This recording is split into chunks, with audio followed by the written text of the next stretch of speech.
I'd like to introduce Sharon Stevens. Sharon is happily retired in beautiful Coburg after several years of teaching English at New York State high schools and managing and owning a catering business here in Canada. Writing has always been an interest, and an excellent memoir class in Bowmanville offered the incentive to start again after a long hiatus. Everyone, the train station.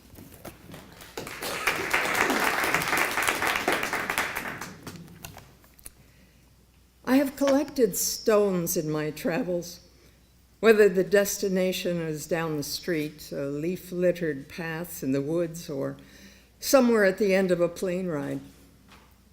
Often I have a stone in my pocket. Today I have no pockets, I have the stone right here. Often an odd lot sits in a dish on my bookcase. Often I pick one out and enjoy its texture with my thumb. Some recall connections to other places, other times. A small, smooth, white stone triggers memory of a similar one I saw in someone's hands more than 50 years ago. I was the only passenger to leave the train from Chicago at 2 a.m. at a small depot in Alabama, where I was to wait for my connection to Pensacola, Florida for a week's holiday. It was 1960. I was a naive, inexperienced young woman from the north, just through my first year of teaching in an upscale Long Island town. I was further from the realities of the civil rights movement than I should have been. The movement had already marked some significant events, but freedom riders, Martin Luther King, sit-ins, and race riots were still ahead. My train connection to my cousins in Pennsylvania was a 2-hour wait, so I made myself as comfortable as possible in the sticky heat on the hard wooden benches. I checked with the station master behind the wicket to make sure that I had the time right. The room was brown all over. Tongue-and-groove pine joints covered the walls and ceiling. Once likely stained and varnished, now neglected, dirt layered upon grime, layered upon desperation, and more neglect. Others waited there as well, 6 or 8 of us sitting apart. An older woman in a green hat, a heavy man in a suit who paced and fanned himself with his newspaper, one mother and her young child. At the far end of their bench was an older gentleman who sat forward, resting his arms on his knees. They were all Negroes, a term widely used back then. The gentleman tumbled a small white stone around in his fingers. I smiled in their direction, but there was no response. I thought to talk with the woman and ask how old her little girl was.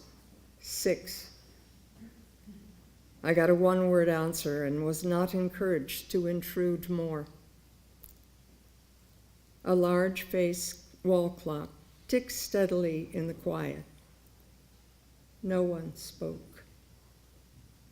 Though I could not have named it then, tension sat with us in that room. After a time, I left my seat to head toward the bathroom. Missy, the old man straightened in his seat and looked around. You don't want to go there. What you want is over the way. And he pointed to the doorway, to one side of the wicket counter. It was then, and for the first time, I saw the sign, "Wait," and turned back to look at the doorway to which I had been heading. Colored, it said.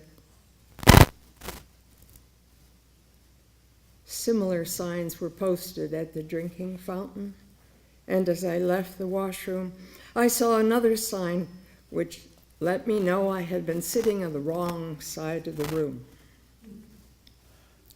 For a minute, I had no idea what to do.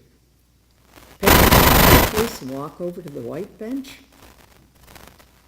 Sit back down where I had been? I wasn't aware of anybody watching me dither momentarily, but I returned deliberately to where I had been sitting. The old gentleman looked up quickly, nodded once, and almost smiled. We continued in the quiet for all the time until the train came. I noticed that the man still had held the small white stone. His fingers moved it slowly around in his hand while his thumb rubbed smoothness into it. Was this a stone he carried in his pocket always? Was it a talisman? Did it help him in dark moments, in horrid brown rooms? Where did his life take him over the next 10 years or more of upheaval? Did his world change? Did he ever sit in a train station or anywhere else where there were no ugly signs? Was he ever able to retire his small white stone because he no longer needed its comfort? Often, when I move the stones around in the dish on my bookcase, I think of him.